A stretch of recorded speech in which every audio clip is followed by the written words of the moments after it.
प्यारे दोस्तों, हम ये जानते हैं कि आपको ये यकीन नहीं आएगा और आप ये सुनकर बहुत ज्यादा हैरान होंगे कि ऐसा कैसे हो सकता है कि एक दुल्हन अपने ही विदाई के दिन बच्चे को जन्म दे। अब आपके दिमाग में बहुत से सवाल खड़े होंगे कि बच्चे की पैदाइश पर दूल्हे के घर वालों ने क्या कुछ किया होगा और शादी से पहले उन्हें ये कैसे मालूम नहीं था कि दुल्हन प्रेग्नेंट है।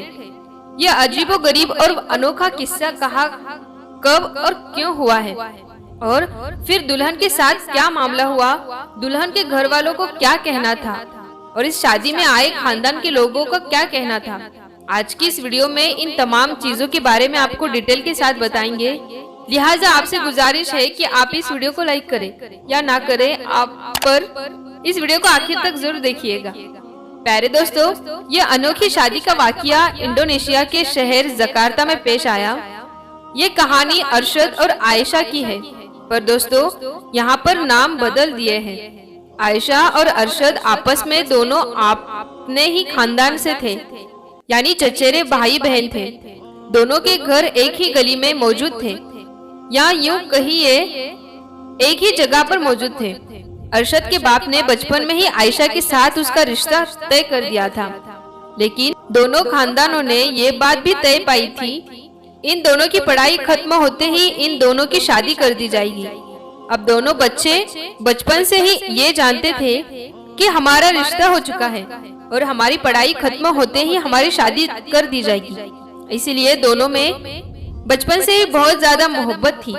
एक दूसरे के अलावा ना तो कभी किसी का ख्याल आया और ना ही सोचा था। अरशद की बात आयशा तक और आयशा की बात अरशद तक आकर खत्म हो जाती थी। एक एक कदम गिनकर और एक एक रोज गिनकर दोनों ने पढ़ाई के दिन गुजारे और आखिरकार अरशद ने इंजीनियरिंग करके एक बड़ी कंपनी में नौकरी हासिल कर ली। आयशा चूंकि अरशद से 2 साल छोटी थी, इसलिए वो अभी भी कॉमर्स में मास्टर्स कर रही थी और ये उसका आखिरी साल था। आज से 2 साल पहले दोनों के घर वालों ने अरशद के नौकरी के बाद ये फैसला कर लिया कि अब दोनों की शादी कर देनी चाहिए। इस पर दोनों खानदान बैठकर और आखिरकार ये तय कर दिया कि उसी साल यानी ईद के तीसरे दिन शादी की तारीख रखी जाए। शादी की तैयारियां शुरू कर दी गई, लेकिन कुदरत को कुछ और ही मंजूर था और हुआ यूं कि कोरोना वायरस आया और पूरे मुल्क में हालात बदल गए और यहाँ तक कि शादी ब्याह में मामले में पूरी तरह रोक लगा दी गई। लेकिन अरशद की जिद ये थी कि शादी हो जानी चाहिए, चाहे ये सादगी से ही क्यों ना हो, पर अब और जुदाई और दूरी बर्दाश्त नहीं की जा सकती।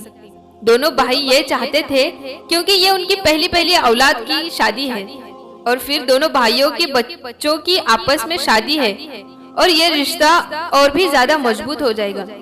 तो ये दोनों भाई ये चाहते थे कि वो पूरे खानदान की मौजूदगी में धूमधाम से शादी करें, लेकिन इसके लिए कोरोना वायरस से होने वाली लॉकडाउन बड़ी रुकावट खड़ी कर दी।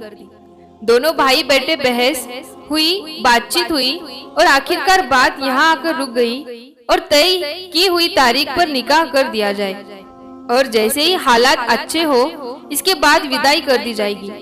लिहाजा 2020 की ईद उल फित्र के तीसरे दिन घर में ही निकाह कर दिया गया और घर में अरशद और आयशा दोनों के खानदान के लोग यानी करीबी फैमिली के लोग मौजूद थे। निकाह के 3 महीने बाद आयशा की अचानक तबीयत खराब हो गई। लेडी डॉक्टर ने ये खबर सुनाई कि आयशा 2 महीने से प्रेग्नेंट है। ये खबर दोनों खानदानों पहाड़ बनकर गिरी। दोनों बच्चों के मान लो शामत ही आ गई और खानदान वाले उन दोनों को कोसने लगे कि जहाँ इतने साल सब्र किया वहाँ कुछ महीने या कुछ हफ्ते और सब्र कर लेते तो कौन सी कयामत आ जाती। अब पूरे खानदान में हमारी नाक कट जाएगी। आयशा के बाप आयशा से बेहद नाराज हुए, क्योंकि ये तो जाहिर सी बात है क्योंकि बेटी की माँ बाप की इज्जत बहुत नाजुक होती है। अब लोगों को पता चलेगा तो वो तरह तरह की बातें करने लगते। दोनों खानदान के लोगों ने अरशद और आयशा की बहुत खरी खोटी सुना दी। अरशद और आयशा की दादी ने कहा, यहाँ अपने दोनों बेटे को बैठाया और उन्हें समझाया कि देखो गलती तो दोनों बच्चों की है, लेकिन वो निकाह में थे, लिहाजा ये गुनाह नहीं है। इसलिए जरूरी ये है कि अब जल्द से जल्द रुखसती कर दी जाए। अब दोस्तों मामला ये पेश आने लगा, जो भी तारीख तय की जाती है तो इस पर कोरोना वायरस से हालात और ज्यादा बिगड़ जाते हैं और फिर एक बार फिर से लॉकडाउन लगा दिया जाता और यूं एक बार फिर इनकी रुखसत में और देरी होने, इसमें और ज्यादा टाइम लगने लगा। आखिरकार इस लॉकडाउन से गुजरते हुए अब आयशा प्रेगनेंसी के 7वें महीने में पहुंची तो वो दिन आया कि जब इनकी विदाई हुई है और सब इस हवाले से इत्मीनान थे कि अभी बच्चे की पैदाइश में 2 महीने का वक्त बाकी है, लिहाजा अब हम जल्द से जल्द विदाई करवा लेते हैं। लेकिन कुदरत को तो कुछ और ही मंजूर था।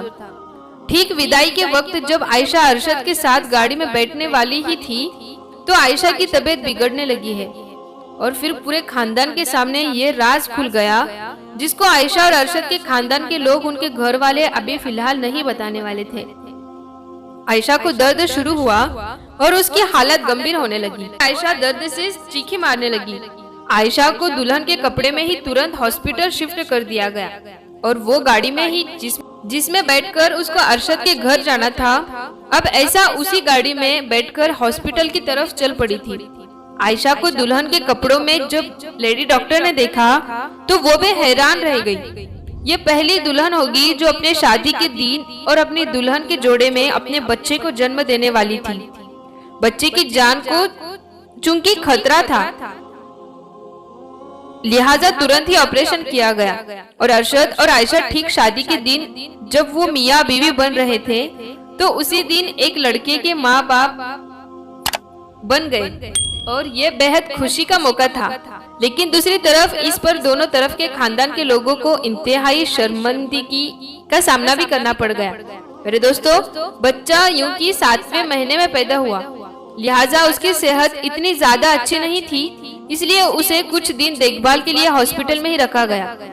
वलीमा जो कि अगले दिन होना था, इसको कैंसिल कर दिया गया और फिर वलीमा उस वक्त हुआ जब बच्चा पूरी तरह सेहतमंद हो गया और ये वो बच्चा होगा जो शायद दुनिया में पहला बच्चा हो जिसने अपने माँ बाप के वलीमे में शिरकत यूं की। उसकी माँ आयशा उसको गोद में उठाए हुए आई, या यूं कहे कि इस बच्चे ने 2 अपनी माँ बाप के शादी के दिन ही एंट्री ले ली। प्यारे दोस्तों, इंसान की एक तरीके के साथ एक प्लानिंग बनाता है और एक प्लानिंग अल्लाह ताला की होती है और होता वही है जो अल्लाह ताला चाहता है। बस ये याद रखिए कि हर इज्जत देने वाला और जिल्लत देने वाली जात सिर्फ अल्लाह ताला की है, लिहाजा सिर्फ अल्लाह ताला की जात से ही डरना चाहिए और अल्लाह ताला बेशक जिसे चाहे हिदायत दे और जिसे चाहे गुमराह करने दे। प्यारे दोस्तों, अल्लाह ताला से दुआ है कि अल्लाह ताला हमें नेक रास्ते पर चलने की तौफीक अता फरमाए, सब्र करने की तौफीक अता फरमाए। प्यारे दोस्तों, उम्मीद करते हैं आज की ये वीडियो आपको बेहद पसंद आई होगी। कमेंट सेक्शन में अपनी कीमती राय का इजहार जरूर कीजिएगा और वीडियो को लाइक कीजिएगा और हर बार की तरह अपने दोस्तों रिश्तेदारों में इस वीडियो को शेयर जरूर करें। प्यारे दोस्तों, अगर अभी तक आपने हमारे चैनल रोशन उम्मती को सब्सक्राइब नहीं किया है तो सब्सक्राइब करके साथ में लगे बेल आइकन को जरूर दबा दें ताकि हर आने वाली नई वीडियो का नोटिफिकेशन आपको सबसे पहले मिलता रहे। हम मिलते हैं फिर नई वीडियो के साथ, तब तक के लिए अस्सलाम वालेकुम, अल्लाह हाफिज।